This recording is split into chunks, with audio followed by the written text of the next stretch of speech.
This is my review of the Manticore Arms NightShroud MKII. This flash hider was sent to me by Sven. He wanted me to do a quick review of the flash hider's effectiveness. He wanted to make sure it installed without issue on my 107 UR as well as an SGL21. I understand this is the updated version to ensure that. So this is going to be a quick review. I don't have any professional photography. This isn't a professional review. I'm just going to give a quick intro of what I'm going over. I'm going to go through some of the videos that I took while shooting this as well as some other flash hiders, and then after that do a little wrap up. So first off, this is not a professional review. I don't have any professional photography equipment. I just used a few digital cameras and a helmet cam to film while we were shooting. The rifles that were used were SLR 107 UR that's SBR'd, and the two flash hiders I used on that was this Manticore Arm as well as the Bulgarian 4-piece flash hider. I'll show in each of the videos as just shooting the rifle with no muzzle attachment, so naked. The next rifle configuration was a SGL21, again shooting that naked, and then with the stock muzzle brake, then the Bulgarian birdcage flash hider, and then the Manticore Arms MKII. The ammunition used for all of these tests is just the bulk Golden Tiger ammunition. Pretty straightforward. So with that, I'm gonna go out and shoot this.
Took this to the range and put it on both rifles, fired the rifles in a few different configurations, and had no issues. It installed very easily. The 107 UR as well as the SGL21 threaded on fine, threaded all the way down to the front sight block. Have no complaints. In general, it worked great. So for the first rifle that we shot was the SGL21, which I mean, from my understanding of the market, it's probably the most popular rifle that this will be put on.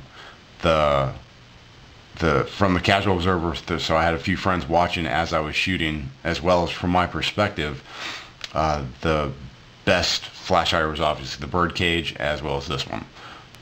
It was impossible to tell the difference in the flash that we could see from the birdcage and the Manticore Arms. For the most part, the Bulgarian 4-piece flash hider will have very, very little flash. But randomly, if I had to throw a number out there, maybe every 10 rounds, you get a very large flash.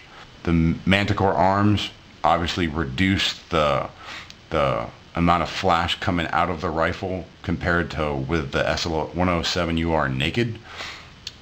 But at the same time, if you compare them to the Bulgarian 4-piece, it had a little bit more flash. Not much, but you could tell, especially for the people that were watching me shoot, as well as in my peripheral vision, you can kind of see that the walls light up a little bit more when I shoot with the Manticore Arms. One thing to note is this is much smaller and lighter than the Bulgarian 4-piece.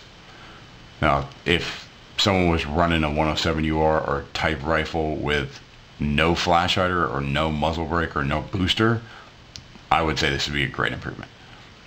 For a lot of us, we're going to be using a 107 UR with a booster to ensure reliability, so this will probably be chosen more by people who own SGL21, so standard 16-inch length AK.